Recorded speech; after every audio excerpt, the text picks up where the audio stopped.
The wind was sharp enough to cut hurling grit across the road as I stepped out from behind the church kitchen. My bare feet sank into the cold dust, each step jarring the bruises that had never fully healed. Down the street, a man with a mule was lashing fence posts into a wagon, moving slow, deliberate, like he'd carried the same weight for years.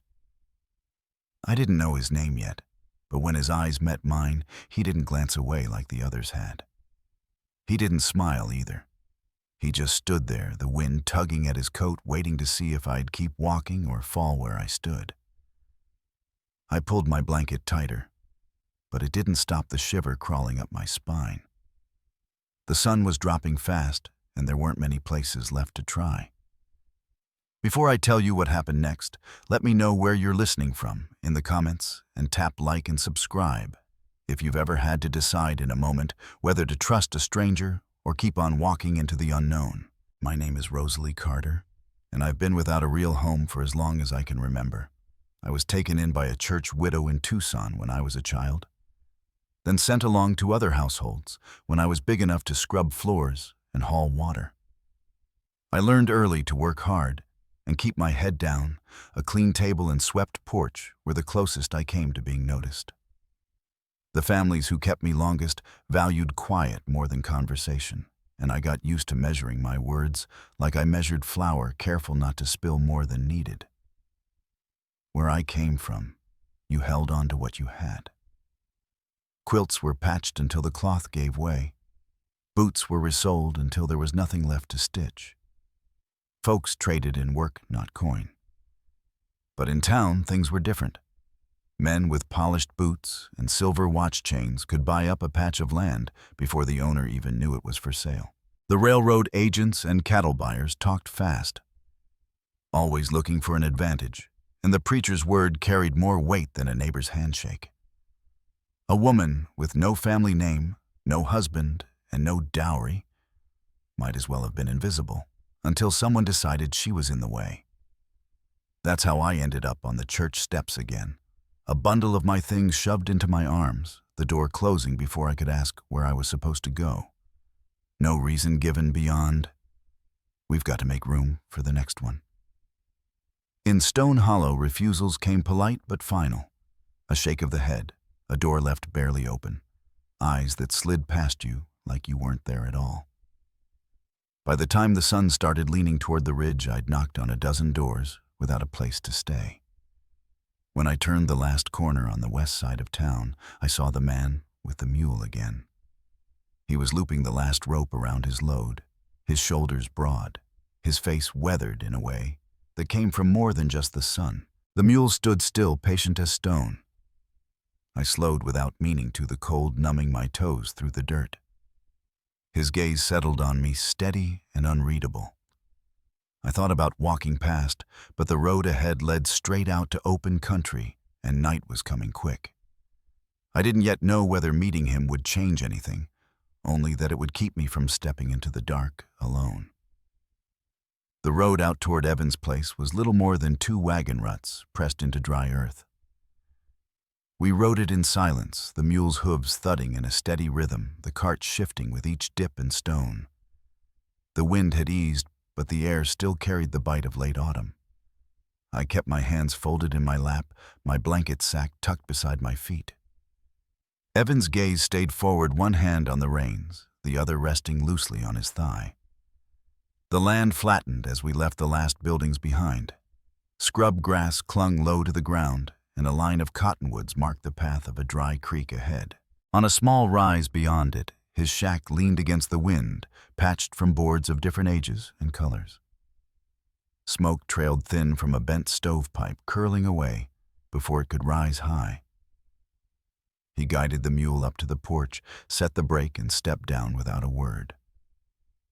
Inside, the air was warmer than I expected, scented with wood smoke and the faint tang of boiled beans. There was one bed, a small table, a single chair, and a narrow stove with a kettle resting on top. He set a lantern on the table, trimmed the wick, and lit it, casting a steady amber light over the room. Then he unrolled a folded blanket on a mat near the stove, smoothing it with his hand. I stood by the wall, unsure whether to speak first.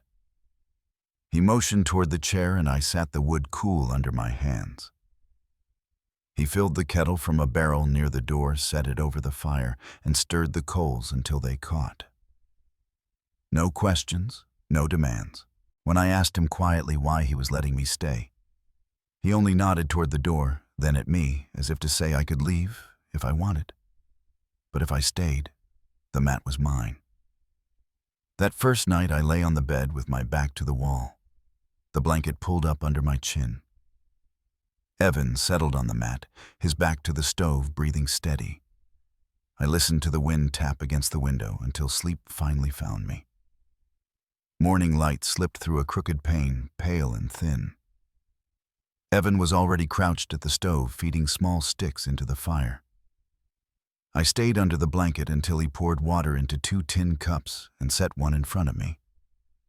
My hands wrapped around it, the heat biting my fingers in a way that felt good. We ate salted pork and bread without speaking.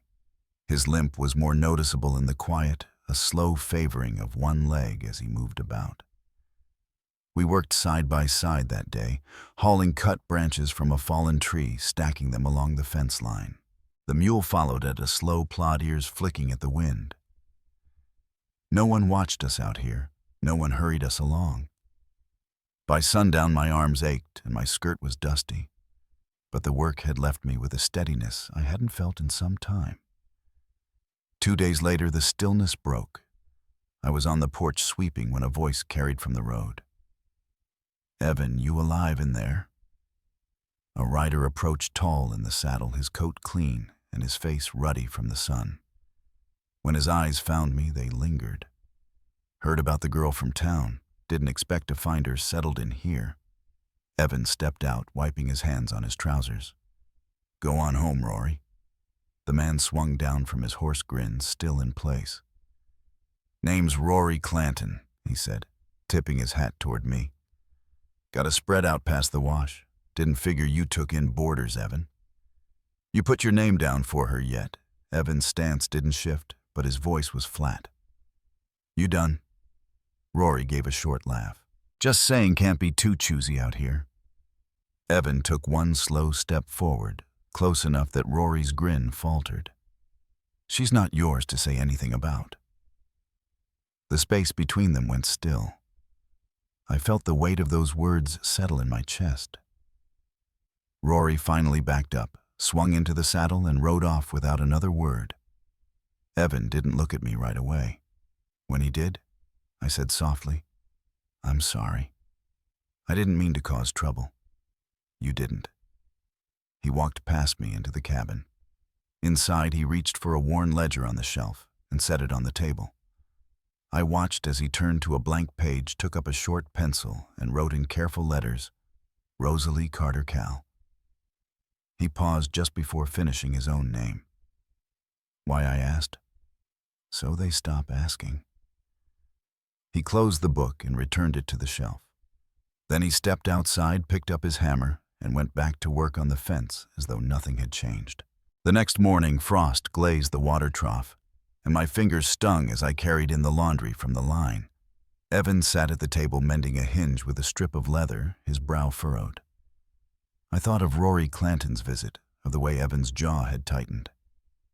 "You could go to town," I said, setting the folded shirts near the stove. "Put our names down proper." He set the hinge aside. "It's not their business what this is." I stepped closer. "And what is it?" He studied my face. "You're here. You didn't have to stay. I didn't have anywhere else. You still don't. But you stayed." His tone held no judgment, only fact. I nodded. He glanced at the tear near the neckline of my dress. "I could mend that better if you wanted." "You never look unless I let you," I said. "You're not broken," he replied, plain as if it were the simplest truth in the world. The fire cracked softly between us. I didn't answer right away. Instead, I carried the folded shirts to the bed, half hoping he'd follow. He didn't, but when I bent to set them down, his hand brushed lightly at my back, resting there just long enough to feel the heat of his skin. That evening, as the last of the light left the ridge, I sat by the window while he stoked the fire. Outside, the wind pressed against the walls. Inside, the ledger on the shelf seemed heavier than before. Somewhere beyond the cottonwoods, a lone rider moved along the road, his silhouette breaking against the pale sky before fading into the dark. The frost came early that year, covering the earth with a thin, brittle crust that cracked beneath our boots. Mornings were colder than I'd ever known, and the wind had sharpened, sneaking through every gap in the cabin walls. Inside, Evan worked steadily, sealing cracks with strips of burlap and dried mud, fighting the chill that tried to creep under the floorboards. I sat by the stove sewing patches into the worn quilt, the lamplight flickering as I hummed softly without meaning to. The quiet settled around us like a second skin, worn and familiar. Each day fell into a rhythm: wood chopping, fence mending, hauling water and feed. Evan moved through it all with the same slow, careful precision I'd seen since I'd arrived. His limp had grown more noticeable in the cold. He favored his right leg, the left dragging just a bit behind. It slowed him, but it didn't stop him. I watched the way his shoulders tightened under the weight of the hammer, the way he'd pause just a moment to catch his breath before driving another nail. There was a quiet dignity in how he bore his burden alone, and I felt an unfamiliar stirring of pride in being a part of it. Winter crept closer each night. The wind's howl rattled the window panes, and the cabin's old timbers creaked in reply. I noticed how Evan had started sleeping lighter, waking at odd sounds and checking the door. Maybe it was the newness of having someone else there, or the weight of what we were building together. One evening, as the fire flickered low and the shadows stretched long, I set down my sewing and looked toward him. "Evan," I said, my voice steady but quiet, "do you ever think about starting over? Not running from what was, but building something new? Somewhere people don't remember the past." He sat at the table sharpening his old hunting knife, the steel catching the lamplight with every careful stroke. His eyes didn't meet mine at first. "I thought that's what we were doing here," he said finally, voice rough but honest. "But it still feels like surviving, not living." I nodded, knowing exactly what he meant. Survival was the hard ground we stood on. Living was a hope we hadn't dared voice. The next morning, he pulled out a rolled canvas he hadn't touched for weeks. He spread it across the table, a hand-drawn map of the land around us. There in the northwest corner was a red circle, marking a patch of richer soil shielded by rock and cottonwoods. "I was going to fence this before winter," he said. "Better ground for planting come spring." I stepped closer, fingers bracing the edge of the table, my heart catching at the trust in his eyes. "I didn't think I'd need help," he added. "Now I do." We started early the next day, frost crunching beneath our boots, our breath a steady rhythm in the cold morning air. Carrying lumber and tools down to the far edge of the property, I felt a strange mix of exhaustion and purpose. Evan showed me how to brace the fence posts with stones, how to check for the slope in the ground so the rails would hold. When I slipped in the mud and fell, he was there in an instant, hands steady as he pulled me upright. His touch lingered a moment longer than necessary, and I didn't pull away. We worked in silence, sweat freezing on our brows, but the warmth growing between us. By midday, we'd set 2 corners. My hands blistered, my arms ached, but a steadiness settled in me I hadn't felt in years. We rested on a cut log, sharing bread and beans from a tin, the sun warming our backs. I looked at Evan. Then the rough lines of his face, the worn calluses on his hands, and I thought about the simple truth of the man beside me. "Why did you let me in?" I asked softly. He breathed slow and steady, eyes calm. "You didn't ask for anything," he said. "You just stood there like you had nowhere else to fall." I smiled faintly, a quiet acknowledgement passing between us. We didn't light the lamp that night. Instead, we sat shoulder to shoulder, boots on, watching the fire burn low and steady. Weeks passed, and I felt the changes settle deep. I hadn't realized how much I'd been holding my breath until I could finally let it out. One night I reached for Evan's hand and placed it low over my belly. "I missed my time," I said. His gaze searched mine. "Are you sure?" he asked. "Not completely," I admitted. "But I know what my body feels like now." He nodded slowly. "Does it scare you?" I asked. "Yeah," he said, "me too." We leaned our foreheads together and promised to make a place for whatever came next. The snow fell heavy that January, thick and relentless, covering the ridge behind the cabin in white. Inside, Evan rose before dawn to stoke the fire, the kettle beginning to sing, just as the cold tried to settle in my bones.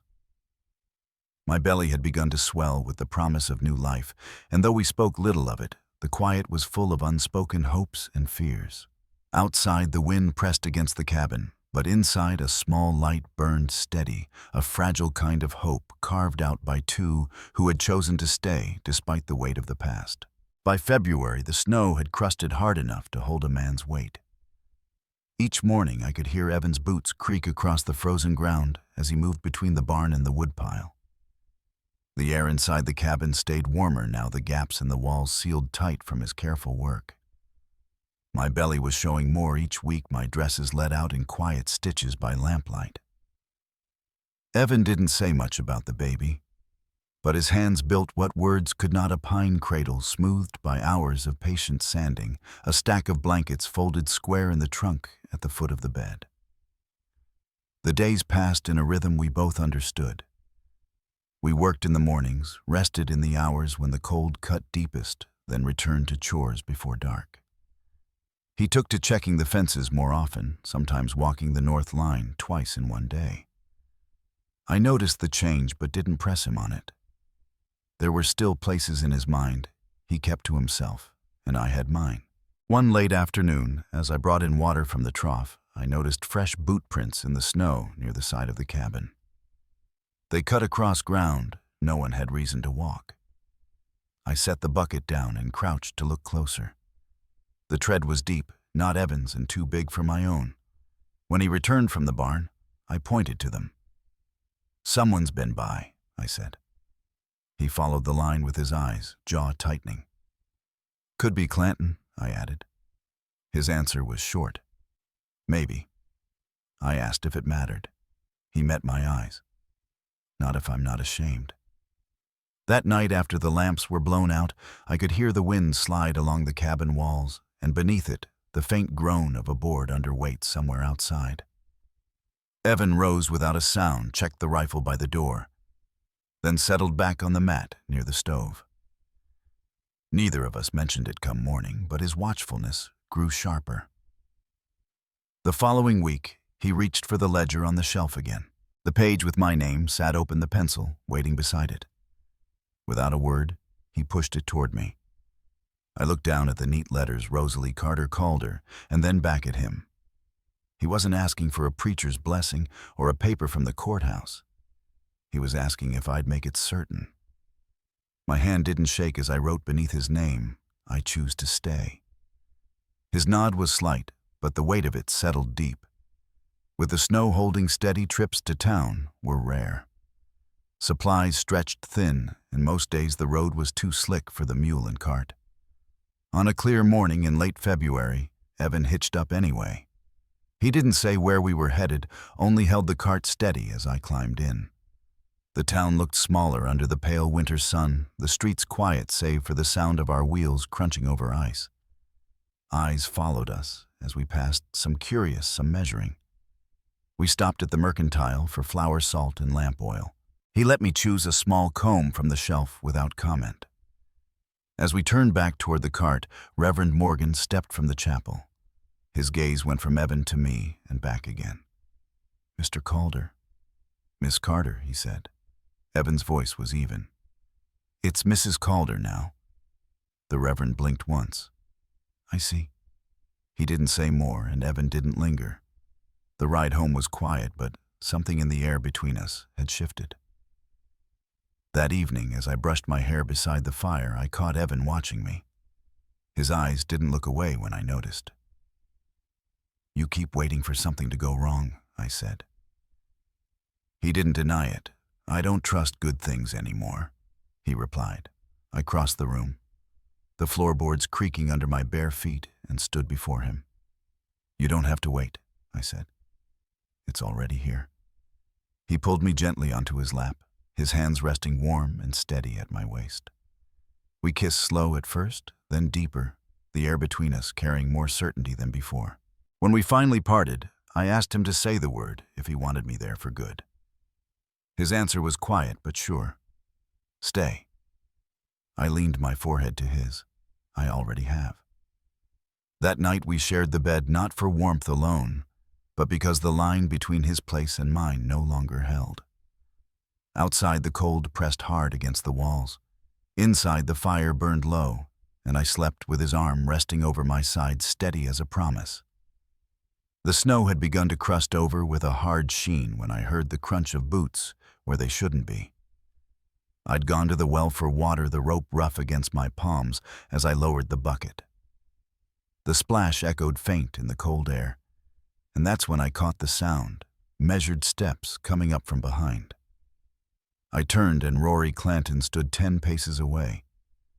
His gloved hand resting on the hilt of a riding crop looped through his belt. "Didn't mean to startle you," he said, his tone light, but his eyes sharp.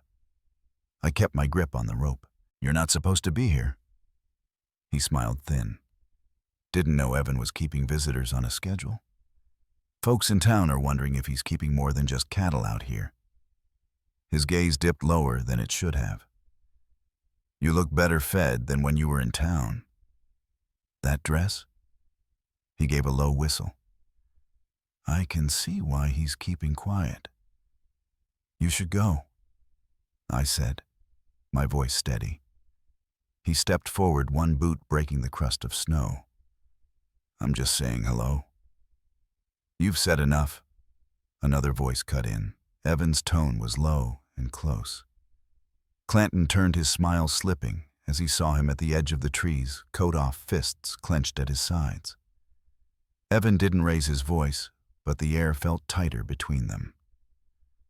"Next time you come nearer," he said evenly, "you'll leave in the dirt, and I won't wait for the preacher to say words over you." Clanton lifted his hands in mock surrender, eyes darting between us, then backed away toward his horse. He mounted without another word and rode off, the sound of hooves fading into the stillness. Evan turned to me. "You all right?" I nodded, though my hands were trembling. He took the bucket from me, set it aside, and rested a hand gently against the back of my head until my forehead met his chest. "You don't have to be brave here," he said quietly. "You just have to be." That evening, he pulled a dress from a small parcel I hadn't seen before. Plain brown fabric, modest neckline, hem whole and neatly stitched. "Here," he said simply. It wasn't fancy, but it was new, and it was mine. The next morning I wore it when we hitched the mule for town. The road in was hard-packed snow and ice, the cartwheels crunching in steady rhythm. I kept my hands folded in my lap, the winter sun flashing off the frozen fields. This was my first time back since the day I'd been turned out of the church house. The streets were quiet, but I felt the eyes that followed us on porches behind shop windows across the square. We stopped first at the mercantile for flour, beans, and nails.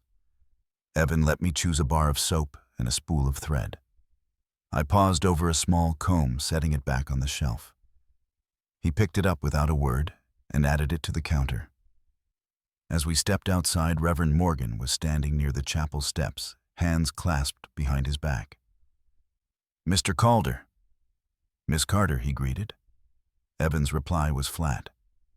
"It's Mrs. Calder." The Reverend's brows lifted slightly, but he only said, "I see," before nodding once. We didn't linger. On the way home, the clouds thickened low over the ridge, and the air smelled faintly of wood smoke drifting from somewhere down the valley. That afternoon, Evan patched the lean-to roof while I mended our bedding. I caught myself watching the way he moved slower with the cold but steady every task finished without waste. By sundown, the work was done, and we sat in the cabin with the fire humming low. I brushed my hair at the table, the comb's teeth sliding smooth through the tangles. Evan watched from his chair, his eyes steady. "You keep looking like you're waiting for something to go wrong," I said. He didn't deny it. "I don't trust good things anymore," he answered. I stood bare feet quiet on the plank floor and crossed to him. "You don't have to wait," I said. "It's already here." He reached for me, his hands warm at my waist. I stepped closer, feeling the quiet weight of the moment settle between us. We kissed longer this time, deeper, with the steady certainty of something chosen, not stumbled into. When I pulled back, I searched his face. "If you want me here for good, just say so." His voice was calm, sure. "Stay." I let out a slow breath. "I already have." That night we shared the bed again, the fire's glow softening the shadows along the walls. Outside, winter held the valley in its grip. Inside, we had made our own warmth. By the first thaw, the road leading north of the cabin had softened enough for wagon wheels to cut deep ruts in the mud. Evan and I loaded the cart with posts and rails, heading toward the patch of dark soil he'd shown me on his map. It lay in the northwest corner of the land, tucked against a low ridge, where the wind broke and cottonwoods stood in a thin row. The ground there was damp but rich, untouched by hooves or frost heave. We worked through the morning, the scent of wet earth rising with each shovelful. Evan showed me how to brace a post with stones so it wouldn't lean in spring rains. My hands stung with blisters by midday, and the muscles in my arms burned, but I kept pace beside him. Around noon, we sat on a cut log sharing bread and a tin of beans. The sun warmed our backs, and for a few minutes, the only sounds were the wind brushing the cottonwood branches and the creak of the mule's harness as it shifted nearby. "Why did you open the door for me that day?" I asked. He kept his eyes on the horizon. "You didn't ask for anything," he said. "Just stood there like you had nowhere else to fall." I thought about that as we worked the rest of the afternoon, the fence line slowly taking shape against the ridge. That evening, the air cooled fast. We sat on the edge of the bed, boots still on, watching the fire ease down to coals. I took his hand and placed it low over my belly. "I missed my time," I said quietly. He turned toward me, his eyes searching my face. "Are you sure?" I shook my head. "Not completely. But I know what my body feels like now. I've never gone this long before." His jaw shifted slightly. "Does it worry you?" I asked. "Yes," he said. I nodded. "Me too. But not in a bad way." He leaned his forehead to mine. "Then we'll make a place for it, here." The next weeks passed in a pattern of work and quiet. The snow came again in March, not as heavy, but enough to keep us close to the cabin. My dresses no longer hid the curve of my belly, and Evan's eyes often went to it, though he didn't speak. I began to move slower, pausing to rest my back after hauling wood or bending at the stove. Without asking, he took on more of the heavy lifting, his limp more pronounced, but his pace steady. One afternoon, while the wind pushed hard against the west wall, I told him I'd been thinking about names. "If it's a girl," I said, "I'd like to name her after your brother." "Pauline." Paul, but gentler. He was quiet for a moment, then stepped away to the shelf by the bed. He returned with a small wooden carving, half-shaped wings the curve of a bird's back. "I was making this for her already," he said. I ran my fingers over the unfinished grain, feeling the care in each cut. We rarely went into town now. Supplies lasted longer, and neither of us cared much for the glances we'd get in the square. The world outside our land felt distant, as though it had lost any say in what happened here. Still, Evan kept a watch on the property, walking the fence lines, more often sometimes at odd hours. Once I woke in the night to find him by the window, eyes scanning the tree line, the rifle leaning against the wall within reach. Spring would be here soon, he told me. The soil would be ready for planting, and by then the cradle in the corner would be finished, smoothed so there was no edge to catch a blanket. We spoke less of what we feared, more of what needed doing. It was enough to fill the days and quiet the nights. One morning in late March, I stood at the doorway, looking out over the ridge, the sky streaked in pale light. Evan came up behind me, sliding an arm gently around my waist. "They'll ask questions when she's born," I said. "They'll want papers, dates, proof." His hand rested firm at my side. "Let them ask. She's already mine." I leaned back into him, watching the mule paw at the ground in the corral. That night, after the lamps were blown out and the fire settled, I set the carved bird on the windowsill. Its unfinished wings caught the faint light from the coals. I brushed the wood with my fingers. "Pauline," I said softly, testing the name in the quiet. Behind me I heard the shift of blankets as Evan turned toward my side of the bed. The cabin walls held the warmth we'd made the wind outside no longer able to find its way in. The first warm rain came early that April, sliding off the roof in steady streams and turning the yard into dark puddles. I stood at the window, watching the drops flatten the dust. Where Evan's boots had tracked in from the barn, my belly felt heavier now, and I braced one hand against the wall as I shifted my weight. Evan came in just after midday, his hat dripping and shoulders damp. "Fence held through the wind," he said, setting his gloves near the stove. "But I found boot tracks along the south line. Too close for comfort." I set a kettle on the trivet, the hiss of steam filling the room. "Whose?" I asked. He shook his head. "Could be ranch hands from over the ridge. Could be someone looking for trouble." 2 days later, we learned which. Rory Clanton rode up while Evan was mending a hinge on the barn door. His horse stopped short of the porch, its flanks wet from the ride. Words making the rounds, Rory called swinging down. "Folks are saying you've got more than winter feed put up here. They're saying you're hiding something." Evan's jaw tightened. "I've got what's mine," he said evenly. Rory gave me a look that lingered too long, then tipped his hat and left without asking for coffee. By the next week, Reverend Amos Morgan appeared at our gate. He came on foot, his long coat tugged by the wind, Bible tucked under one arm. Evan met him halfway to the house. "Evening," Reverend Evan said. Amos nodded, his eyes flicking to my stomach before returning to Evan. "Some in town are uneasy," he said.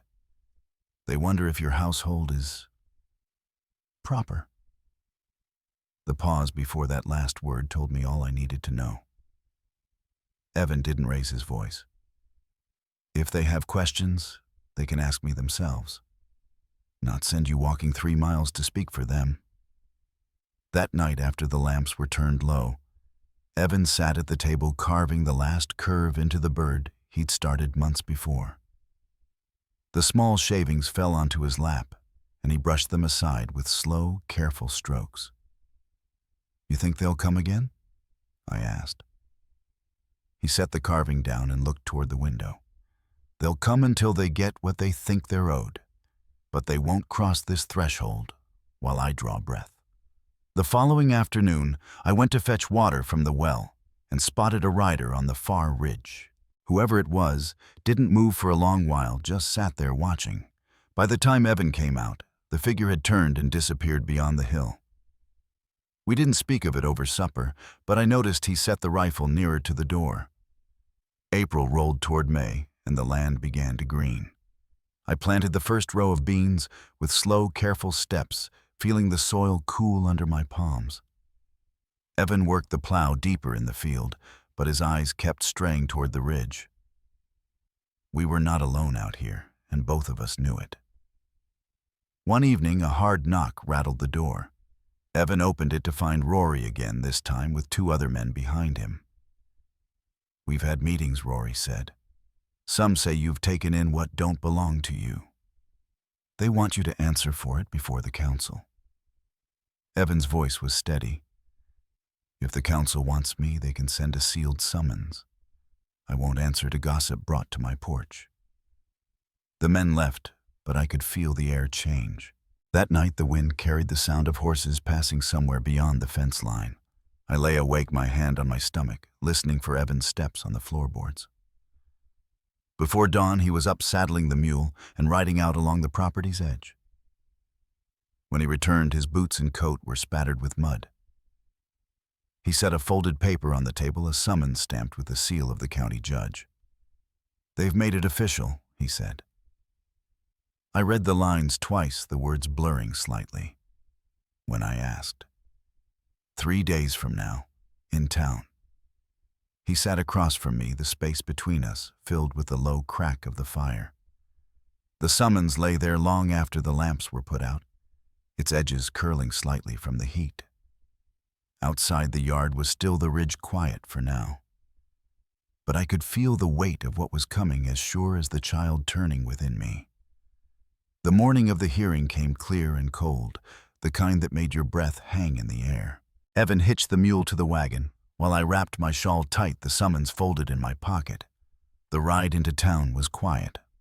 The only sound, the creak of the wheels and the steady clip of hooves on the frozen ground. The courthouse sat at the far end of Main Street, its white paint dulled by years of sun and wind.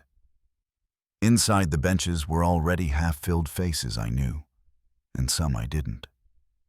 Rory Clanton sat near the front, his hat on his knee, eyes fixed on us as we took our seats. The county judge, Samuel Carter, a tall man with a weathered face, called the room to order. They spoke their accusations plainly, that Evan had taken in what wasn't his, that the land and what grew on it had been meant for another. Each word seemed meant to strip us bare before the room. When it was Evan's turn, he rose without hurry. "I've kept to my fence lines," he said. "I've worked the soil with my own hands, and I've harmed no man here. What I have is mine by deed and by right." Judge Carter asked for proof. Evan reached into his coat and laid out the papers, signed, sealed, and dated. The judge read them, his brow furrowing just slightly before he spoke. "These are in order. This matter is settled."